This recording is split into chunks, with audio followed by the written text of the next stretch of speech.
Good evening, wine lovers, and welcome to the Safe SA Wine live stream. Tonight we are looking at our hashtag 60 in 60 campaign.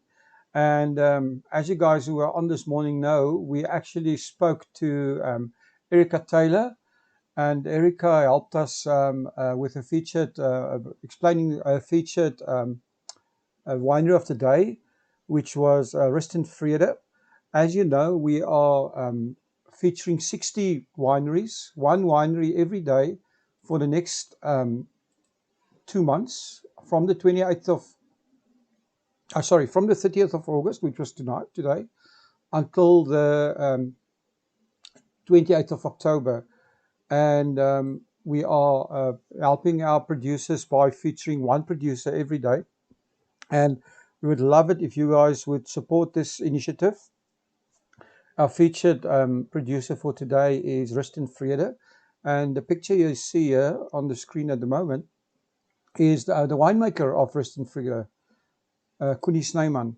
So Coenie was born and raised in Stellenbosch, and he was born in a wine family. Wine was part of the lifestyle, and it was said that he had red wine running through his veins from birth. He's a scientist at heart, and he got a BSc in Viticulture at Stellenbosch University, and he went to gain some experience in Sonoma in California, in St Estephe. St Estephe makes fantastic wine in Bordeaux, and then he built his career at the Bergkelder, and he became Cellar Master at the Bergkelder. And then he discovered his love for making Cabernet, and of course he was then making Cabernet, went to Guardian Peak, and of course it was almost not natural to go to Vrede, where Coenie is now the winemaker. So Vrede is our featured winery of the day. They are one of Stellenbosch's very old. They became, Vrede is the oldest state since 1694 in Stellenbosch. They have a fantastic restaurant, one of the top restaurants in the country, and hashtag 60 in 60 campaign. And we want everybody to please go, post with it today, and please just look for hashtag 1660, reshare. Go to our website www.safesawine.co.za for more information. Also go and please leave a comment on Instagram. The Instagram is instagram.com/safesawine.co.za, and that would be very much appreciated. I'll be back tomorrow morning with the featured winery for tomorrow, and we'll do one featured winery every day. Of course, today was also International Cabernet Sauvignon Day, and the Vrede Cabernet is a fantastic wine made by Coenie Snyman. And definitely, if you can get this wine and want to support Vrede, go to the website, and it would be highly appreciated if you could do that. Then we just want to say a big thank you to our sponsor of this evening's live stream, the Fishwives Club. Now, the Fishwives Club has been running a special 45% off a case of Sauvignon Blanc. The special ends on the 31st of August, which is tomorrow. So you've got now less than 24 hours, if my calculations are correct, to actually get this special. It ends tomorrow at midnight, so don't delay. Please, if you want to get it, you need to get it. You'll never get these prices again. After tomorrow, this special will not be repeated. So if you want to go get that, very interesting special, and at a great price. Also, we have coming up on Tuesday, Cap Classic Day. This is where we feature our bubbly makers. I've interviewed and recorded podcasts with 6 of your top Cap Classic MCC producers. And if you are drinking bubbly, please use the hashtag Cap Classic Day on Tuesday. Even now, if you're just posting, and it would be fantastic if you can, for Spring Day, actually buy a bottle of bubbly and also support our Cap Classic producers. Um, the next thing is we're going to go on to our featured podcast of the day. As you guys know, we have a featured podcast with every live stream. And podcasting is a fantastic way for any wine to get their message out there. So if you guys want to do a podcast with us, we have a waiting list at the moment, but email us at visitthewinelands@gmail.com. That's visitthewinelands@gmail.com. And tonight's podcast is with Remhoogte Estate, Chris and Rob Bowstreet. Remhoogte Wine Estate in Stellenbosch, right on the Helderberg. So have a look, listen to this. A fantastic show, fantastic story. And without further ado, in a minute, but please be tomorrow morning, 8:30. We're back live with some more news and another featured producer. Thank you very much. Have a good evening, good Sunday night. Welcome to About the Winelands. In this show, we will be chatting to leaders, influencers, wine producers, restaurants, and other role players. Tune in every Wednesday, Friday, and Sunday for your latest episodes. You will find us on YouTube, Facebook, Instagram TV, Spotify, Apple Podcast, and Google Podcast.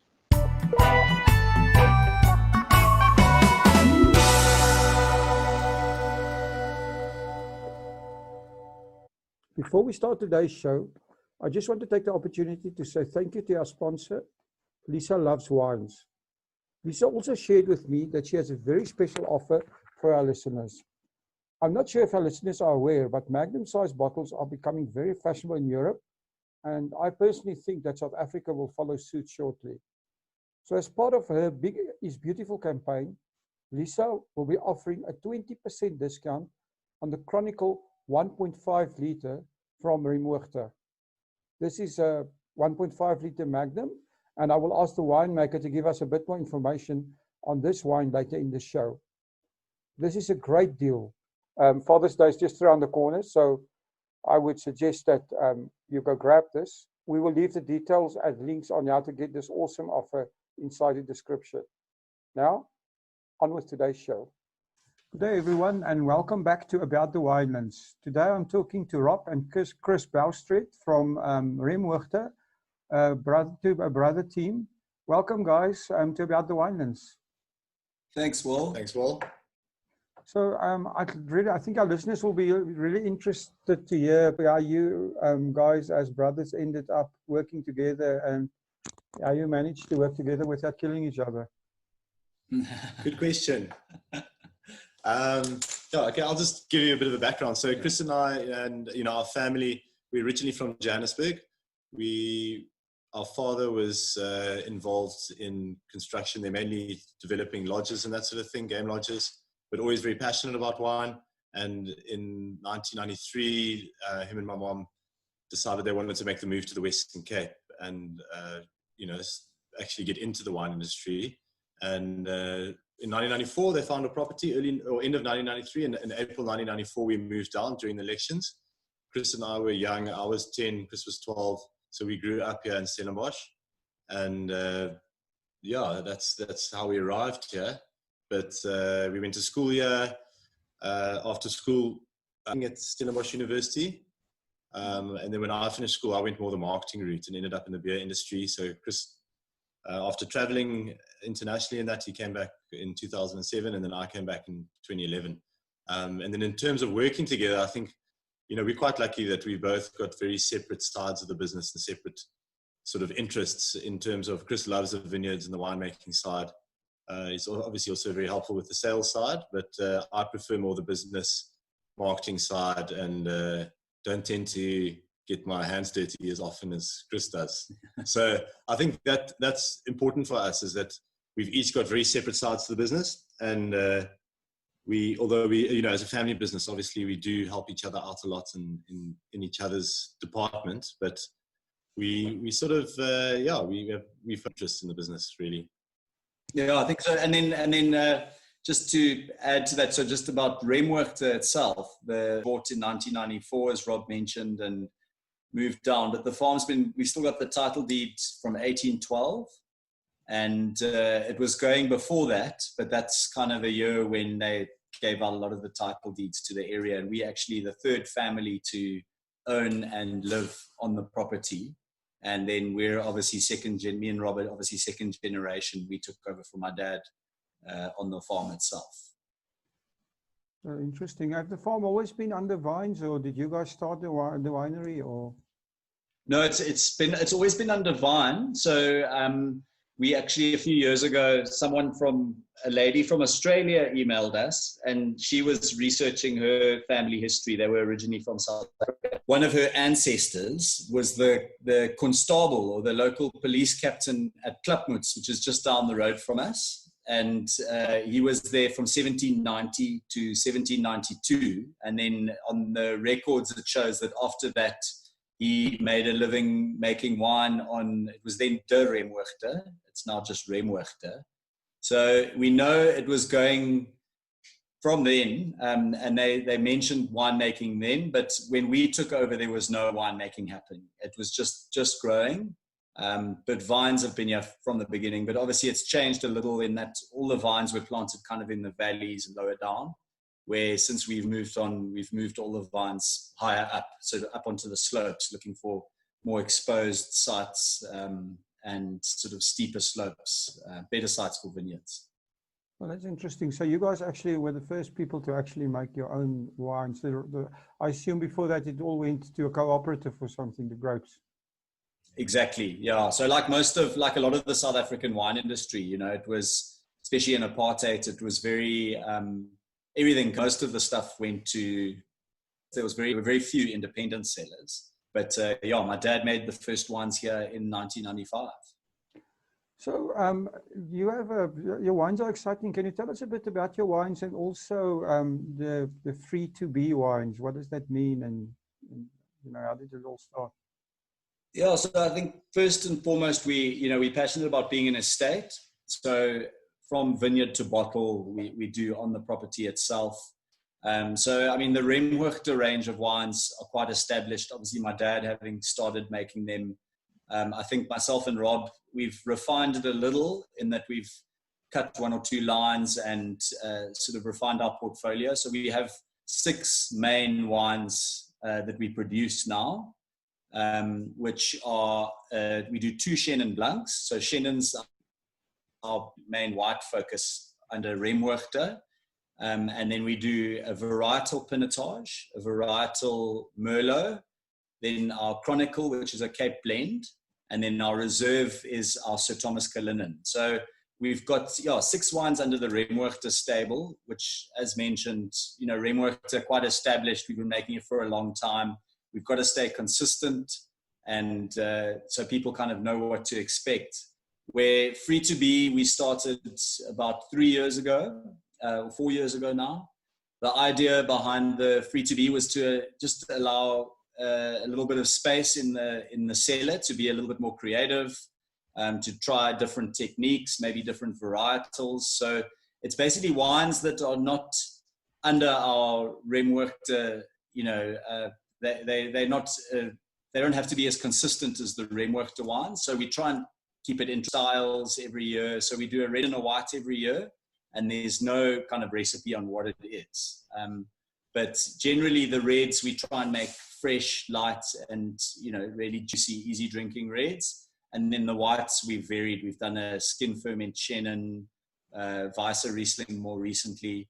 But yeah, so the Free to Be is basically limited, very limited quantities, but something that allows me to play a little bit in the cellar.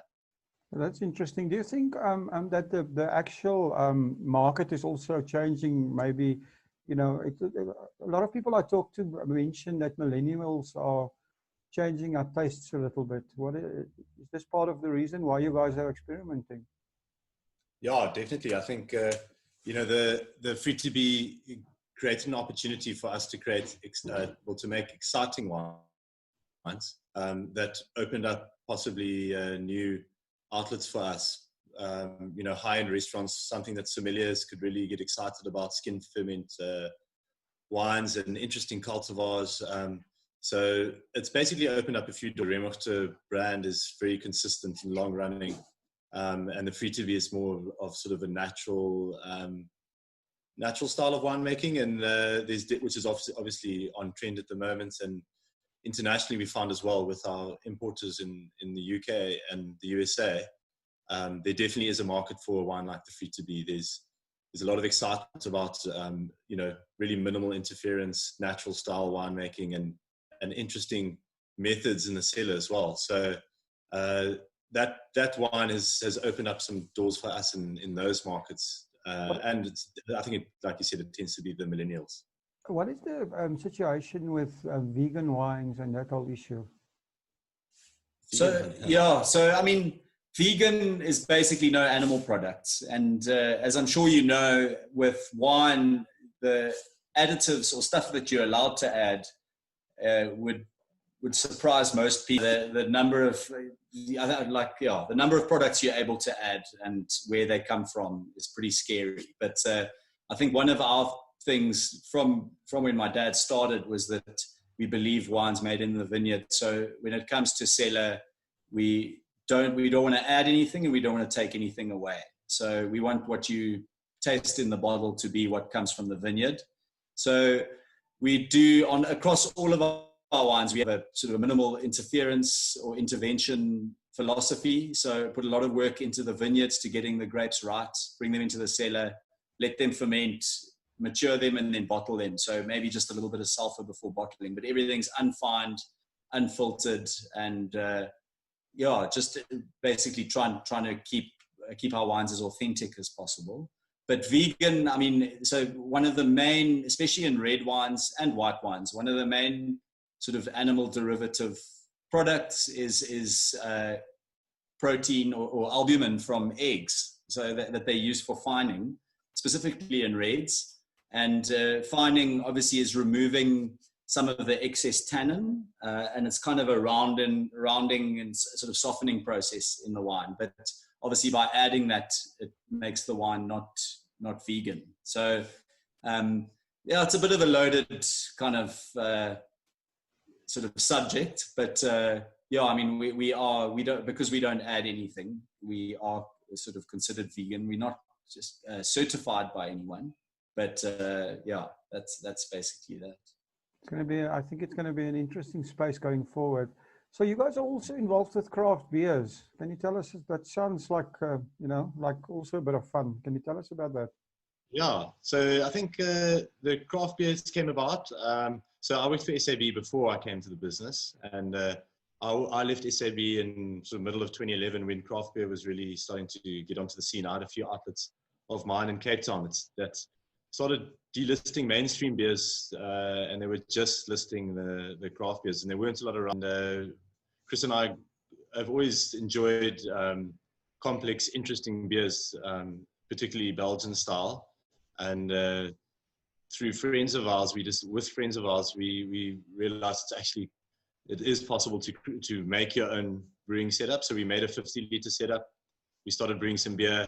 I found it quite boring, but Chris enjoyed it. So he made quite a lot of beer, and it was more than we could drink. So we just started selling it from the tasting room, and there was quite a lot of interest, quite a lot of demand. So we developed the brand, which is Wild Beast, which is named after the wildebeest, which we have in our game camp here in front of the tasting room.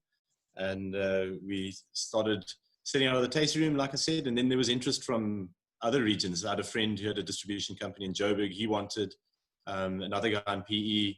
So then we built a bigger setup, a 500-liter setup. And by the end of 2012, we were brewing flat out and selling a lot of beers. And that was the early days of the craft beer sort of industry before all the other breweries popped up all over the country. So it went quite well, and you know, our focus has always been wine, so that was sort of a side project. And you know, as soon as it became a bit more competitive and everything like that, you know, we decided just to focus on the wine. So we still sell the beer from the tasting room. We've got a few retail stores, and so we don't make a lot. We actually outsourced the brewing now because we needed the brewery for wine storage. So we've got a friend who brews for us, and so the wild beast beers are still available, but just from the tasting room and a few retail outlets. You mentioned the game farm and what you guys are doing in terms of conservation. So yeah, so I mean, basically the game started just as a, you know, moving down from Johannesburg, we used to spend a lot of time in the Lowveld, and like Rob mentioned, my dad, before we came down here, he developed a few game reserves, and wildlife has always been a passion of his. And I think when we set up down here, we removed a lot of the vineyards, as I mentioned, in the valleys.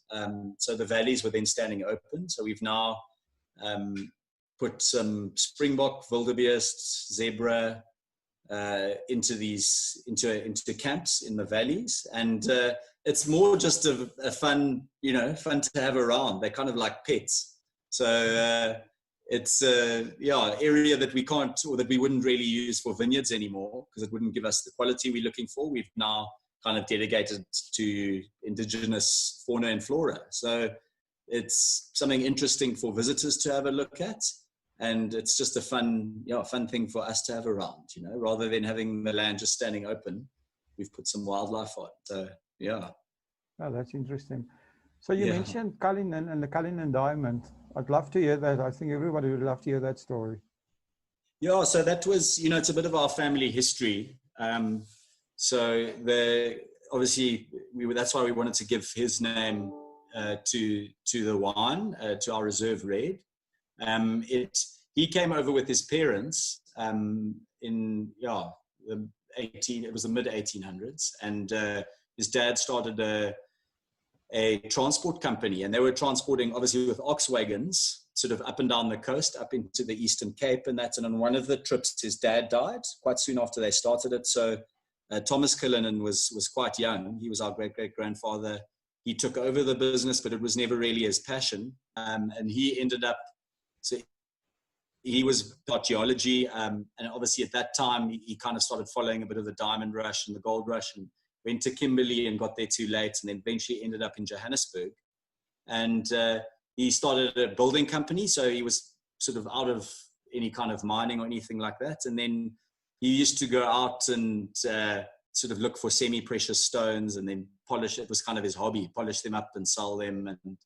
And in doing that, he found a volcanic chute outside Johannesburg. It's where the town of Cullinan is today, where he thought he might find diamonds, and ended up buying the farm where this volcanic chute is on. They started mining it. And in 1903, found it was at the time the biggest uncut diamond that had ever been found. It's still the most valuable. It's not the biggest anymore, but it's still the most valuable in terms of clarity diamond that's ever been found. It was 3,000 carats. And South Africa was in the process of gaining their independence from Britain. And as a parting gift, the Transvaal government bought this diamond from our great-great-grandfather and gave it it was then the King of England. And they then cut it into two stones. There are lots of other stones that came off it. But the main or the biggest portion is now the main diamond in the scepter of the British crown jewels. And then the next biggest portion is the main diamond in the crown of the crown jewels. And it's called the Greater and the Lesser Star of Africa. But the Cullinan diamond is what the diamond was called. But at the time, he basically gave the diamond away. The Transvaal government determined the price, which was very low. They taxed it as well. And they taxed it as well. And so nothing he got has changed in that area, right? Yeah. So yeah, he got knighted, obviously because it was such a unique find. But unfortunately, the Sir doesn't get passed down. So me and Rob aren't Sirs, but we've named our Reserve Red, which is a Bordeaux inspired blend, after him, the Sir Thomas Cullinan. So tell me, have you guys at least been invited to the palace for tea at some point, or not yet?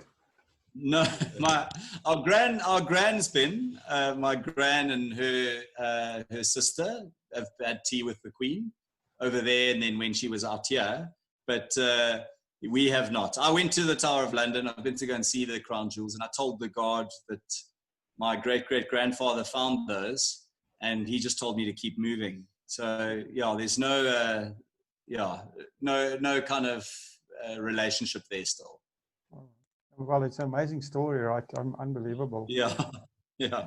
So when visitors come to your farm, what else can they, they're going to taste wine, they're going to see the wildebeest pets, and, they're going to hear stories. What else can they expect to experience with you guys?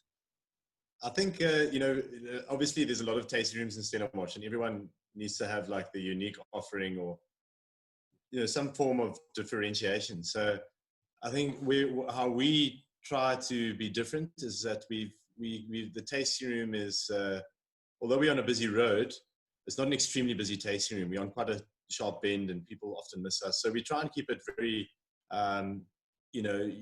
welcoming, and there's never big crowds here. So the service is very intimate all the time. And we renovated about 2 years ago. So there's a beautiful sort of outside area and inside area where you can sit with amazing views of Stellenbosch. So you see like this whole 180-degree view of the Stellenbosch mountains with the game camp in front of you. So it's a very beautiful place to sit and do a wine tasting. And then other things we offer is we obviously have the wine tasting and the beers. And in terms of food offering, we do flatbread pizzas. We've got 3 different flatbread pizzas that we make here, and cheese platters. But the focus is very much on the wine. So we don't have a restaurant or anything like that.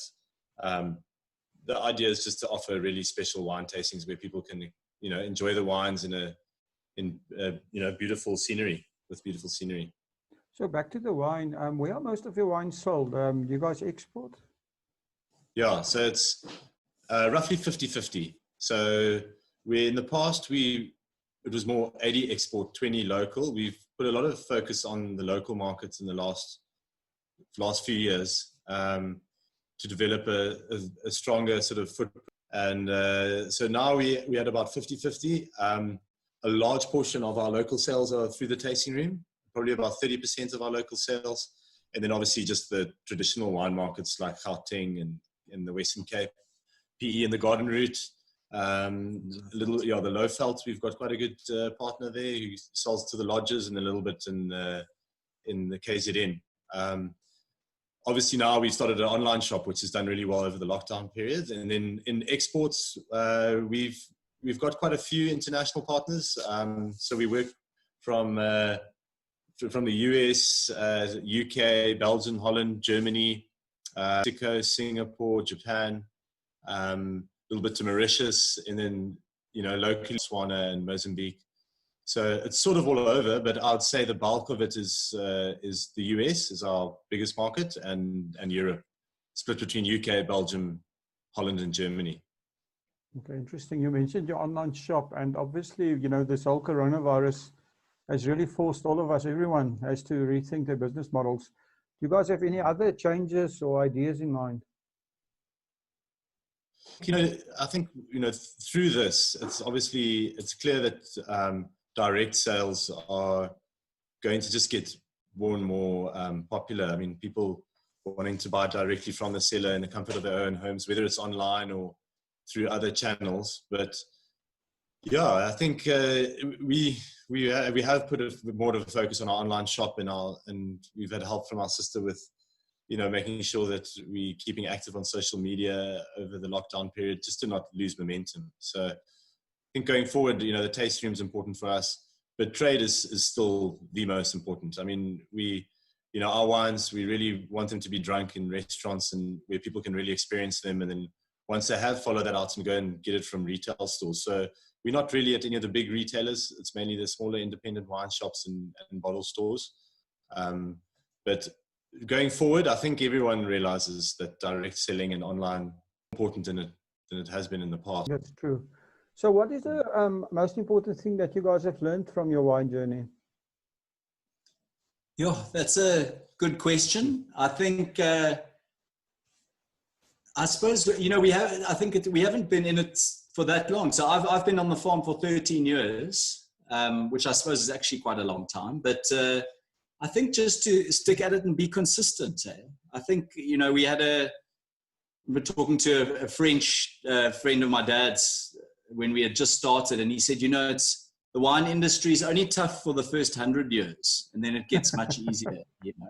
So I think it's just keeping at it and staying consistent, you know. And I think that's where we've got to be a little bit careful nowadays in following fads and fashions and what's in and what's not. You know, I think we just want to do what we do the best we can, and try not follow these sort of fashions and fads, you know. So, I mean, we've been looking at what varietals to plant over the last little while. And, you know, we know Bordeaux varietals and pinotage, it's what we do best, you know. So we're going to stick at that. And what we're planting now has got to be working for our kids, you know, in 20 or 30 years time. So the vines are still going to be there, and they're going to be producing fruit at its peak. So I think it's looking long term, not really living in the now, and not following fads, which is very kind of, it's foreign in the environment that we kind of in at the moment, you know, in the kind of everything must happen now. You know, it's looking at stuff long term is, I think, something that we've really learned to do, and not to get kind of flustered or phased about what's happening in the short term. I think that's a very important business lesson. You know, if I'm just thinking back to if you look at a place like Champagne with its history, and they've had in marketing, but the product remained consistent over the years. Yeah. Mm. So I think that's quite interesting. Can you guys give us your very own wine quote? Sure. You can invent one if you don't have one. Or steal one. A wine quote. A wine quote. I'm quickly thinking of one. Wow. Sure. That you've really put us on the spot. Yeah. We will have one after this. That's for sure. Maybe you have a glass of wine first before you guys can come up with one. Yeah. You'll come up with a few then. Yeah. I can't think of one now. I think, Well, anyway, while you guys are thinking, I'm sorry I stumped you there. I've heard Lisa from Lisa Loves Wines whispered in my ear that she's looking at doing some campaign on Magnum bottles, and you're producing one called the Chronicle. Can you tell us a bit more about this wine? And also, so the Chronicle, we actually, the wine itself began in 2002. It's our estate blend, and the concept behind the wine was to make, you know, we've got our Merlot, Aspect Merlot is very site specific. It's a single vineyard. We do a very site specific pinotage. So our single varietals are from very specific sites on the property. And I think one of the things that makes South Africa unique in terms of a wine area anywhere in the world is just our diversity. We've got a 55 hectare farm. We've got slopes that face every aspect. So we've got north, east, south, and west facing slopes. We've got about 17 different soil types. They're obviously all similar parent materials, but very different soil. So I think, you know, we've got this incredible diversity in a very small space. And the idea with the estate blend, which became the Chronicle about 5 years ago, we wanted to make a wine that represented the estate as a whole every vintage. So we take a component from every one of our vineyard blocks, and I use the amounts of each component vary every year. So there's no recipe to the blend. We just try and make the best blend we can each year. But I use a component from the whole farm, or components from the whole farm. So it basically chronicles every vintage on the farm, where the pinotage, the Merlot, our specific snapshot is like an overview of the whole property. So it's a Cape blend. So it's all 4 red varieties we grow on the property, which are Shiraz, Cabernet Sauvignon, Merlot, and Pinotage. And basically, I make everything separate. I keep each block separate for a year. After a year, we'll make up blends. So we rack it, go back to barrel for another year. So it's 2 years in barrel, all French oak, and then racked and bottled. And the idea with the magnums of the Chronicle is that we wanted to, just specifically on that one, do a magnum. So obviously 2 bottles at a more competitive price. So it's less, it costs a little less than what 2 bottles would cost you. But the great thing about a magnum, you know, if there's more than sort of 3 or 4 people at a dinner, a magnum's an awesome size bottle because it lasts a little longer. It does more than 1 round, and they're just really fun to have on the table. You know, there's something about drinking wine out of a magnum, and then also it matures really well in magnums. So there are a lot of benefits to larger format bottles, and we wanted to basically bring that at a good price. So that's interesting to me, you know, because in Europe, it's becoming a bit of a fashion, stuff like that. We're just talking about fashion and fads. Do you guys think it's going to something that will take off in South Africa a bit more and become a fashion? I don't know. It's such a good question. Well, it's very difficult to say because people still always tend towards 750s, you know, to normal size bottles. I think, it's a strange, maybe it's just habit and what people are used to, but we hope it will. I mean, for us, the magnums have been doing really well, especially around kind of, around the festive season. So like around Christmas, New Year, then again in Easter. I think whenever there's sort of big gatherings or big family gatherings, people love the magnums.